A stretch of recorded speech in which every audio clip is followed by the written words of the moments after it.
जी अस्सलाम वालेकुम नाज़रीन, आप देख रहे हैं NAN24 न्यूज़ HD और मैं हूं आपकी होस्ट अरीज हबीब। नाज़रीन, मेरा जो आज का टॉपिक है वो है जी हुकूमत के 3 साल जो मुकम्मल हुए हैं उसकी प्रोग्रेस और जो आवाम को दरपेश मसाइल हैं वो कौन कौन से हैं, कौन कौन से ऐसे इशूज़ हैं जो आवाम को इन 3 साल मुकम्मल होने के बाद भी पेश आए हैं। तो नाज़रीन, हुकूमत को 3 साल मुकम्मल हो चुके हैं, लेकिन ये 3 साल बहुत ही मुश्किल तरीन हालात थे और नतायज हम सब ने भुगते हैं, रिज़ल्ट्स हम सबके सामने हैं। ये 3 साल का जो सफ़र आज से पहले शुरू किया गया था वो 3 साल मुकम्मल होने के बाद भी कुछ ऐसे इश्यूज़ रह गए हैं, जो ऐसे मसाइल रह गए हैं जिनका आवाम सामना कर रही है। चंद एक मैं आपके सामने आज रखूँगी। जो फर्स्ट इशू है वो है जी लॉन्ग टर्म जो मंसूबे किए गए थे। लॉन्ग टर्म मंसूबे प्लानिंग्स की गई, लेकिन उनके जो रिज़ल्ट्स हैं वो आवाम को नहीं मिले, आवाम तक उसके रिज़ल्ट्स, उसके समरात नहीं पहुँचे। नाज़रीन, अगर सेकंड में स्टेप आपके सामने रखूं तो वो ये था इकॉनमी। इकॉनमी मतलब मईशत। गवर्नमेंट की जानिब से मईशत तो कंट्रोल कर ली गई, बेहतर कर ली गई, लेकिन जो महंगाई है गवर्नमेंट उसको कंट्रोल नहीं कर सकी। महंगाई का लफ्ज़ अगर हम लोग बोलते हैं तो इसका मतलब ये है कि जो महंगाई है वो पाकिस्तान में हर साल 5% बढ़नी चाहिए। अगर इससे ज़्यादा होगी तो वो ऑब्वियसली नुकसानदेह है, आवाम भी इससे सरवाइव नहीं कर पाएगी। लेकिन पाकिस्तान में जो महंगाई है वो 10% जो है उससे भी ज़्यादा ऊपर हो गई है, और उस महंगाई की वजह से जो गरीब आवाम है, जो गरीब तबका है, वो पिसके रह गया है। इस बारे में हम लोग कीमती बात करेंगे, डीपली बात करेंगे, लेकिन उससे पहले जो मेन पॉइंट है, मेन इशू का, वो है जस्टिस, यानी इंसाफ। अब नाज़रीन, इंसाफ की अगर मैं बात करूं तो मेरे ख्याल से ये सबसे अहम इशू है, मेन इशू है, मेजर इशू है। लेकिन पाकिस्तान में जहाँ तक मैंने ऑब्ज़र्व किया है, आप लोगों की क्या ऑब्ज़र्वेशन है ज़रूर बताइएगा, लेकिन जहाँ तक मैंने ऑब्ज़र्व किया है पाकिस्तान में इंसाफ नाम की कोई भी चीज़ नहीं है। मतलब कानून अंधा है, कानून की आंखों पे पट्टी बंधी हुई है कि जो हाई लेवल का तबका होगा, हाई पार्टी होगी, वो पैसे दे के छूट जाएगी, और जो गरीब लोग होंगे उन पे कानून लागू किया जाएगा। ये पाकिस्तान का जो है वो इंसाफ करने का तरीका है। गरीब आवाम को, गरीब लोगों पे कानून लागू करना, उन्हें सज़ाएं देना और अमीर लोगों को छोड़ देना। और ज़्यादातर कौमें, ज़्यादातर मुल्क इसी वजह से बर्बाद हो जाते हैं, तबाह हो जाते हैं, जब इंसाफ नाम की चीज़ ख़त्म हो जाती है। नाज़रीन, जो करंट सिचुएशन हमारे मुल्क की चल रही है वो करंट सिचुएशन आप लोगों के सामने है। अगर इंसाफ की मैंने बात की है, जस्टिस का स्टेप लिया है, तो वो क्या है कि रेप केसेस की तादाद, मर्डर्स की तादाद, डकैतियों की वारदात, ये सरेआम और इतने कुछ ज़्यादा इनका ट्रेंड हो चुका है, इतनी ज़्यादा इनकी तादाद इंक्रीज़ हो रही है कि जो कातिल हैं, जो मुल्ज़िमान हैं, वो खुल्लम खुल्ला घूम रहे हैं और उनको पूछने वाला कोई नहीं है। पैसे दे के छूट जाते हैं, या कहीं ना कहीं जो हमारी पुलिस है वो भी इनमें इन्वॉल्व होती हैं। रेप केसेस की बात की जाए, जितनी ज़्यादा हमारे पाकिस्तान में रेप केसेस की तादाद ज़्यादा हो रही है, उनमें से कितने मुल्ज़िमान को हम लोगों ने सज़ा दी या हमारे कानून ने सज़ा दी है? या अगर मर्डर्स केसेस हुए हैं तो मर्डर केसेस में कितने मुल्ज़िमान को फांसी की सज़ा हुई है? इंसाफ नाम की चीज़ कहीं नहीं है, किसी को इंसाफ नहीं मिलता। अदालतों में केसेस चलते हैं और साला साल ऐसे चलते रहते हैं, इंसान की ज़िंदगी ख़त्म हो जाती है, उसको मौत आ जाती है, लेकिन इंसाफ फिर भी नहीं मिलता। अब इसमें गलती किसकी है? गवर्नमेंट की है या हमारी अदालतों की है? ये आप लोग बताइएगा ज़रूर। एक उस आयशा के चक्कर में सब लोगों ने इतना स्ट्रिक्ट एक्शन लिया। ऑब्वियसली कानून ने औरत को राइट्स दिए हैं, पावर दी है, अथॉरिटी दी है, लेकिन जहाँ पे एक औरत ही गलत है उसके पीछे 400 बंदों को गिरफ्तार कर लिया गया है, चाहे उसमें से कोई इनोसेंट से ही हो, खैर इनोसेंट ना भी हो, 400 बंदों को गिरफ्तार कर लिया गया जी जस्ट फ़ोन ट्रेस करके। लेकिन उसके पीछे सब लोग ऐसे भाग रहे हैं जैसे पता नहीं क्या हो गया। लेकिन जो मेन इश्यूज चल रहे हैं, कसूर वाली ज़ैनब से लेके वो ऑटो में माँ बेटी के साथ वाला मामला, उस पर किसी ने आवाज़ नहीं उठाई। मैंने अपने कल के प्रोग्राम में भी ये बात की थी, आज फिर कर रही हूँ, क्योंकि आज का मेरा पॉइंट जो थर्ड है वो है जस्टिस, यानी इंसाफ। लेकिन इन लोगों को इंसाफ नहीं मिला। इनके मुल्जिमान कहाँ हैं? तो इंसाफ की बात हो रही है तो पाकिस्तान में कोई लॉ नहीं है, कोई कानून नहीं है, किसी भी मुल्जिम को सज़ा नहीं मिलती, इंसाफ के तकाजे पूरे ही नहीं होते। इसी इंसाफ के नाम पे मैं आपको एक वीडियो दिखाना चाहूँगी एक लड़की की, मुतासरा की, जो कि मदरसे में पढ़ती थी और उसके साथ वहाँ पर क्या मामला पेश आया। इंसाफ के लिए दरबदर की ठोकरें खाने पे वो मजबूर है। कहीं दाद रसी नहीं हुई, किसी पुलिस वाले ने साथ नहीं दिया, किसी अदालत ने फैसला नहीं सुनाया, और वो लड़की रो रो के वज़ीर आज़म इमरान खान साहब के आगे अपील कर रही है कि मुझे इंसाफ फराहम किया जाए। जो लड़की अपने राइट के लिए आवाज़ उठा रही है तो गवर्नमेंट को चाहिए, बल्कि हमारा जो कानून है, कानून नाफिज करने वाले इदारे हैं, उनको भी चाहिए कि ऐसे लोगों को इंसाफ फराहम किया जाए और इनके साथ जो लोग ऐसे घटिया हरकतें करते हैं, घटिया काम करते हैं, उनको सज़ाएं दी जाएं। लेकिन नहीं, ऐसा कुछ भी नहीं है। इंसाफ के नाम पे जो कानून बनाया गया था, कानून नाफिज करने वाले इदारे बनाए गए थे, टोटली अंधे हैं। अगर मैं अगर अपने नेक्स्ट स्टेप की बात करूं उस लड़की की, तो उस लड़की की वीडियो मैं आपको दिखाऊंगी, उसका क्लिप ज़रूर देखिएगा कि वो कैसे रो के गिरा के इमरान खान साहब से अपील कर रही है कि उसे इंसाफ दिया जाए। तो चलिए देखते हैं उस लड़की का वीडियो क्लिप। मैं इमरान खान से यही कहना चाहूँगी कि आप मेरी मदद करें, आप मुझे इंसाफ दिला दें। इससे पहले भी मदरसे में इस तरह के बात हुई है लड़की के मामले में। एक लड़की थी, जामिया में पढ़ती थी, रहाइश पे, वो रहायशी थी वहाँ पे, उसके साथ भी इस तरह ज्यादती हुई है। उसकी एक बेटी पैदा हुई है, वो वहाँ की रहायशी थी, और वहाँ के टीचर भी थी एक रहायशी, उनका नाम इशरत है। वो उस्ताद जी के साथ मिली हुई हैं।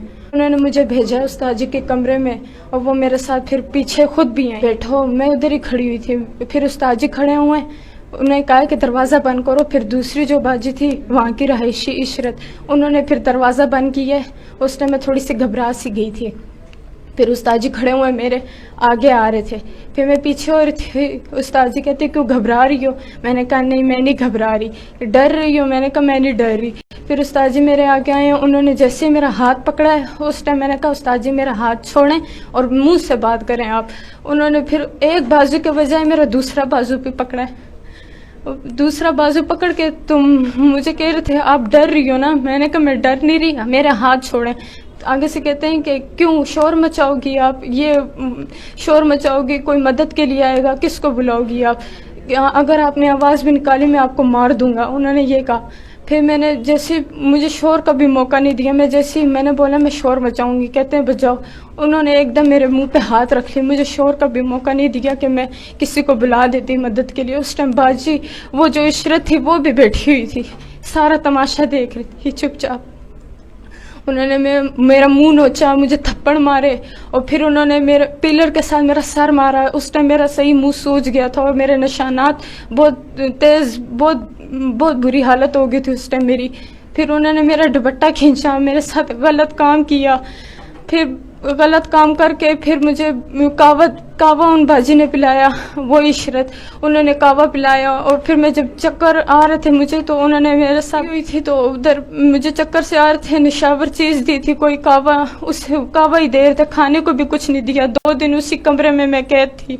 मैं फिर बेहोश हुई हूँ, मैं उधर ही लेटती थी। कोई मिलने नहीं आता था, किसी को मिलने की इजाज़त नहीं थी मुझसे। मैं सिर्फ इतना चाहती हूँ कि मेरी इज्जत चली गई है, जो जानी थी, जो उड़नी थी उड़ गई है, मगर वहाँ की जो रहायशी छोटी बच्चियाँ, बड़ी बच्चियाँ वो भी हैं, उनकी इज्जत महफूज रहे। मैं ये चाहती हूँ। मैं तो उछल गई हूँ, जो उछालना था उन्होंने मेरा इज्जत जो भी था मेरे साथ उन्होंने गलत काम कर लिया, मगर आगे जो बच्चियाँ, मैं उनके लिए चाहती हूँ कि वो बच जाएं। आप सिर्फ मुझे इंसाफ दिलाएं, मुझे सिर्फ इंसाफ चाहिए। मैं इमरान खान से सिर्फ यही कहना चाहूँगी कि आप मेरी मदद करें, आप मुझे इंसाफ दिला दें और मुझे कुछ नहीं चाहिए और उसे सज़ा दें। मैंने 17 तारीख से दिए हुई है दरख्वास्त और आज होगी है 23 तारीख, और उन्होंने अभी हमें टाल मटोल कर के पकड़ेंगे गिरफ्तार करेंगे। अभी कल से भी हम इंतज़ार में बैठे हैं कि अभी खबर मिलेगी। हमारे साथ कोई तामन नहीं हो रहा।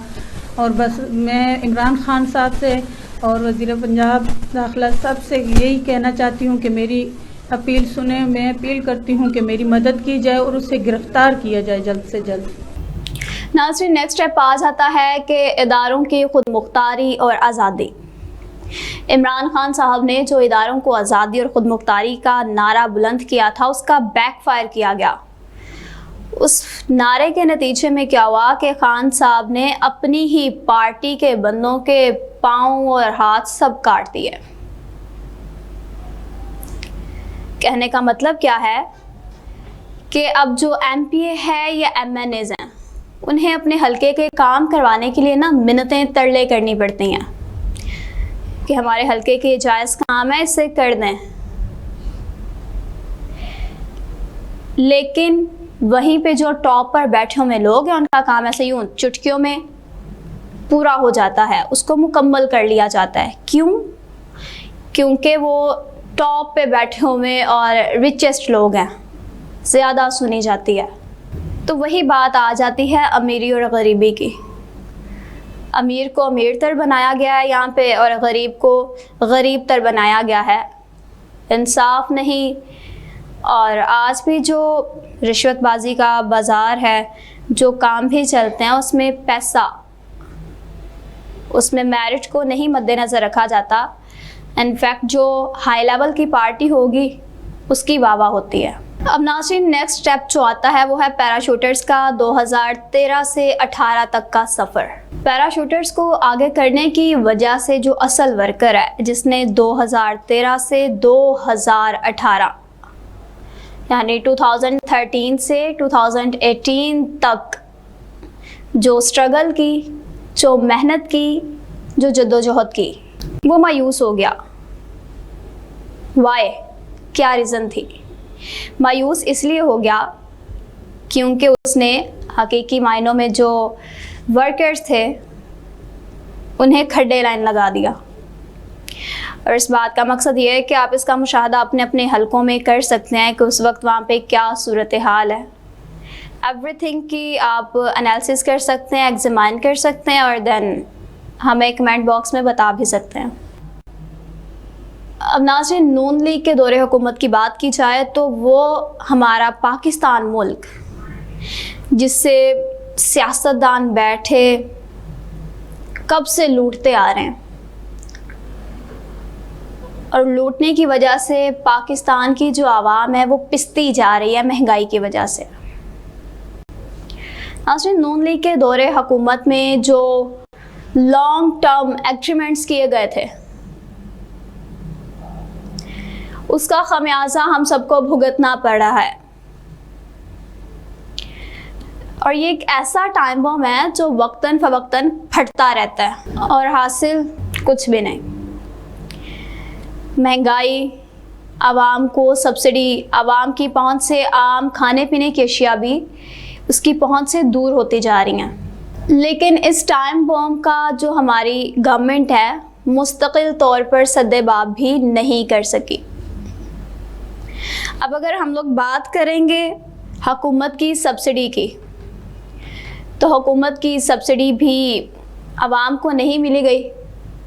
हुकूमत की जानिब से आवाम को कोई सब्सिडी नहीं मिली।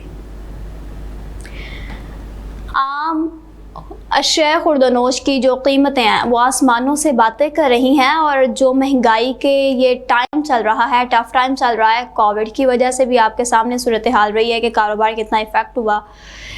लेकिन महंगाई की वजह से आवाम आम खाने पीने की अशिया से भी दूर होती गई है कि कीमतें इतनी ज़्यादा हैं कि बंदा कुछ भी ख़रीद नहीं सकता, आम आदमी की पहुंच से दूर हो गई हैं। और इसी महंगाई से तंग आकर घरों में लड़ाई झगड़े फाइटिंग्स ये वो होती रहती हैं।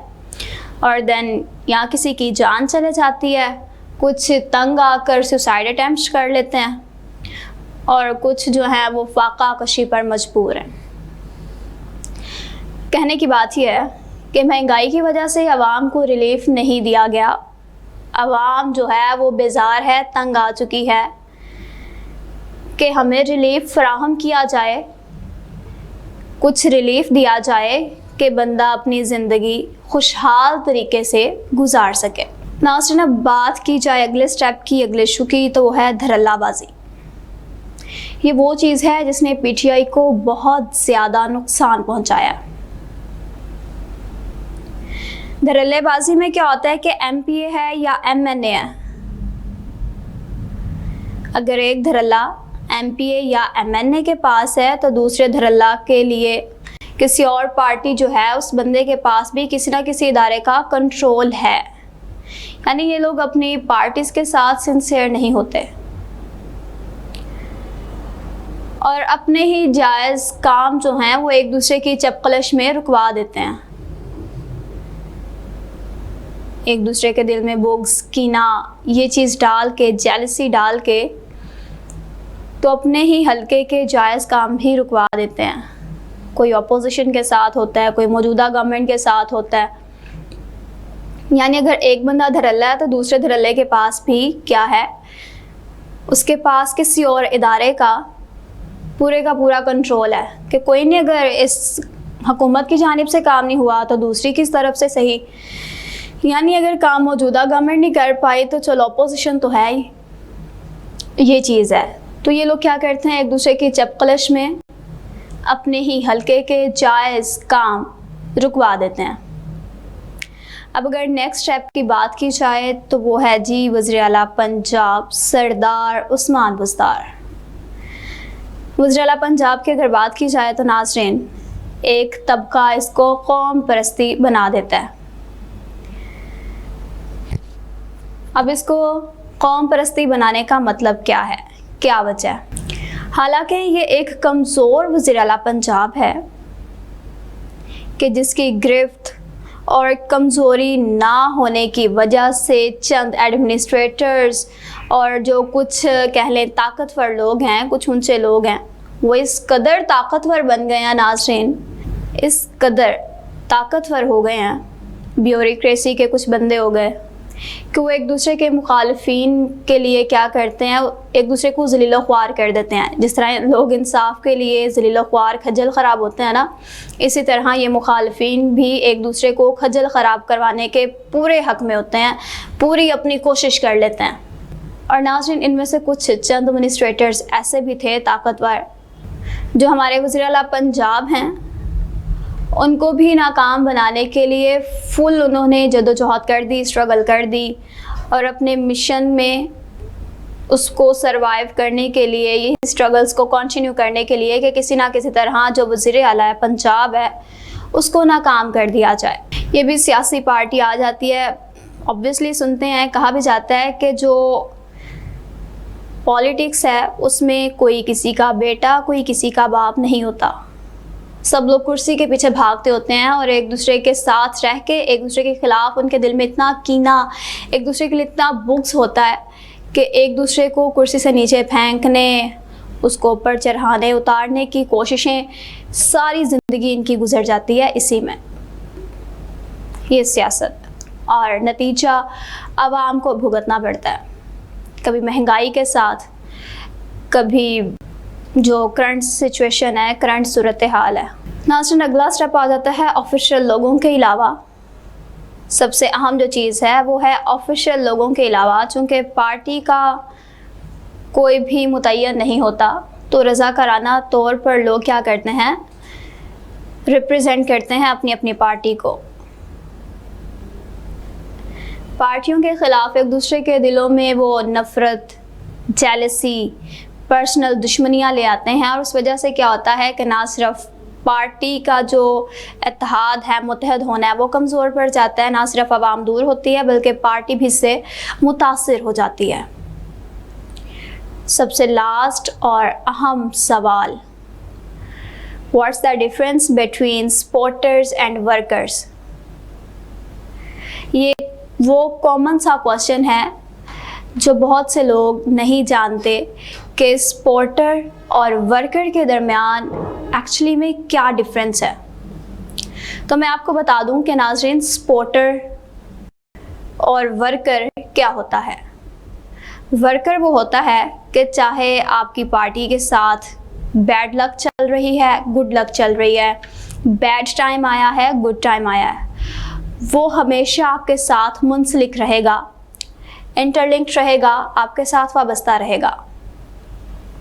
लेकिन जो सपोर्टर होता है ना, सपोर्टर मतलब स्पोर्ट से निकला है, सपोर्ट करने वाला। जो सपोर्टर होता है वो क्या करता है, अपना आप देखता है, अपनी फैमिली देखता है, अपना एनवायरनमेंट देखता है, और उसके बाद अपनी हवा देखकर तो किसी भी वक्त पार्टी का, दूसरी पार्टी का मूड बना के चेंज हो जाता है। वजह क्या है कि सपोर्टर को ये होता है कि वो फलां पार्टी को आगे लेके आया है, तो सपोर्टर भी खुश रहना चाहिए, सपोर्टर को भी वो सारी चीज़ें मिलनी चाहिए जो उसने अपनी गवर्नमेंट से एक्सपेक्टेशंस लगाई हुई हैं।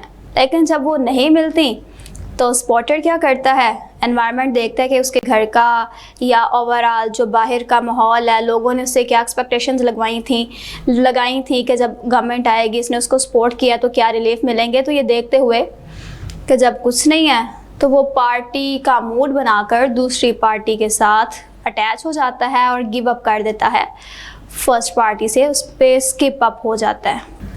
और हमारे माशाल्लाह बहुत ही ज़हीन, अक्लमंद, दानिश्वर जो बैठे हुए हैं रहनुमा, वो क्या करते हैं, सपोर्टर्स को और वर्कर्स को एक ही लाठी से हाँकते रहते हैं। उससे क्या होता है कि जो सपोर्टर और वर्कर के दरमियान डिफरेंस है, ये अक्लमंद जो रहनुमा है उसे ख़त्म कर देते हैं, और यूँ क्या होता है, जो सपोर्टर है वो बदज़न हो जाता है। तो इससे एक बात समझ में आती है सबसे अहम, वो ये है नाज़रीन कि जहाँ जहाँ मोटिवेट करने की ज़रूरत है वर्कर को, वही ज़रूरत है कि सपोर्टर का भी ख्याल रखा जाए, क्योंकि ये वही सपोर्टर है जिसने आपको सपोर्ट किया है और आपको आगे लेके आया। तो सपोर्टर की खुशी का भी ख्याल रखना बहुत ज़रूरी है। ये कुछ करंट प्रॉब्लम्स थी, करंट इश्यूज़ थे जो 3 साल मुकम्मल हो गए, उसके बाद जो आवाम को फेस करना पड़े हैं। तो होप सो कि आपको आज की स्टोरी से कुछ ना कुछ सीखने को मिला होगा। इंसाफ के हवाले से बात हुई है, इकोनॉमी के हवाले से हुई है, इमरान खान साहब की फ्रीडम के हवाले से, नून लीग के जो लॉन्ग टर्म प्लानिंग्स थी, प्रोजेक्ट्स थे, उसके हवाले से हुई है, वज़ीर आला के बारे में बात हुई है, और सबसे अहम बात, पार्टी को आगे लेके कौन आता है, सपोर्टर और वर्कर के दरमियान जो डिफरेंस मालूम नहीं था उस बारे में भी बात हुई है, और कैसे ये सियासतदान एक ही जगह पे रहते हुए एक दूसरे के दुश्मन बनते हैं, कैसे कुर्सी के पीछे भागते हैं, ये सारी चीज़ें भी सामने आई हैं। तो होप सो कि आपको सीखने को बहुत कुछ मिला होगा, इन्फॉर्मेटिव डाटा भी होगा। तो हमें कमेंट्स बॉक्स में ज़रूर आगाह कीजिएगा। आपके साथ फिर हाजिर होंगे एक नई स्टोरी के साथ। तो तब तक अपना और अपने प्यारों का ख्याल रखिएगा। अल्लाह हाफ़िज़।